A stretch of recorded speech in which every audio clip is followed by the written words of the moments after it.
legitimate threats that they're trying to. Have they given any indication what they mean by temporary, given that they've been, you know, in occupation of the I think Golan I point you Heights to the since Israelis to 1967? speak to their military operations. Thanks, Dream. John, on the drones, does the U.S. government have any of its own imagery or video of these systems?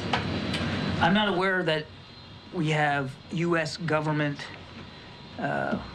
produced imagery ourselves, but as I said in my opening statement, we have certainly done thorough analysis of the existing imagery. Like from people's cell phones that we're seeing? Basically, with what you're looking at, how can you credibly tell people that there is no public safety threat, there's no national security threat, that there's no reason to believe that a foreign government is involved?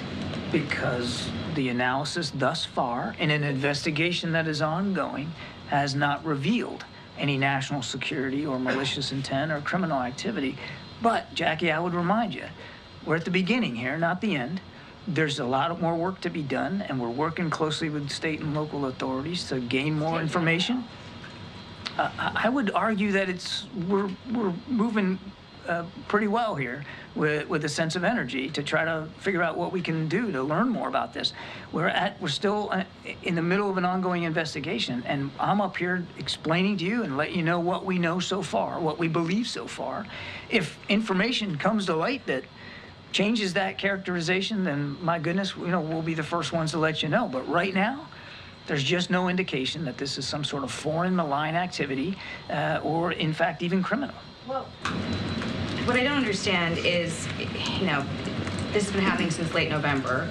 I don't know that the law enforcement officials or residents in New York and New Jersey, or even the Democratic senators who wrote to Director Ray Mayorkas and the FAA administrator today would think that this has been handled with a sense of urgency. But, you know, that being said, has the President or the Secretary of Defense issued any guidance to NORTHCOM or military installations to act on these systems if they are deemed to be a threat in any way? And what's the benchmark for that determination? So two thoughts. First of all, you're right, late November. It is now, what, the 12th of December. So I think it shows that we're moving on with this, and we're going to stay on it. So I want to disabuse you of any notion that we're not taking this seriously, because we are.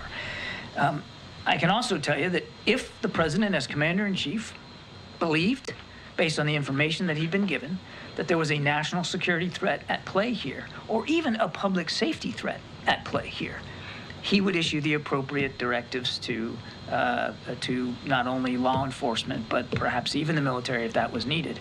I want to go back to something I said at the top. There has been no evidence of any of this activity in or near restricted spaces.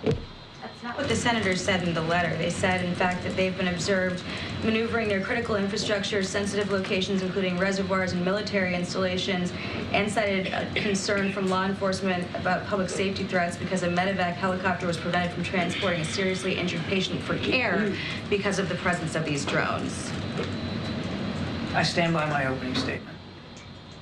Can you make that make more sense? Because I think people in New York and New Jersey see drones the size of an SUV over their house every night and think that that doesn't make any sense. Certainly I understand why people would be looking at this and being concerned about it. We're concerned about it too, which is why we have the Department of Homeland Security and the FBI, my goodness, looking at this. And we're taking it seriously. And we understand that people are concerned. We understand that they got questions. We got questions too. And we're working hard to get the answers to that. What I can tell you as we sit here today, you know, at 2:16 in the afternoon on the 12th, is we haven't seen any indication thus far that there's a public safety risk, and we haven't seen. The government know what they are. We are still investigating this. I can't tell you definitively. I cannot characterize for you definitively what these sightings are. I can just go back to what I said at the opening. We've looked at the imagery.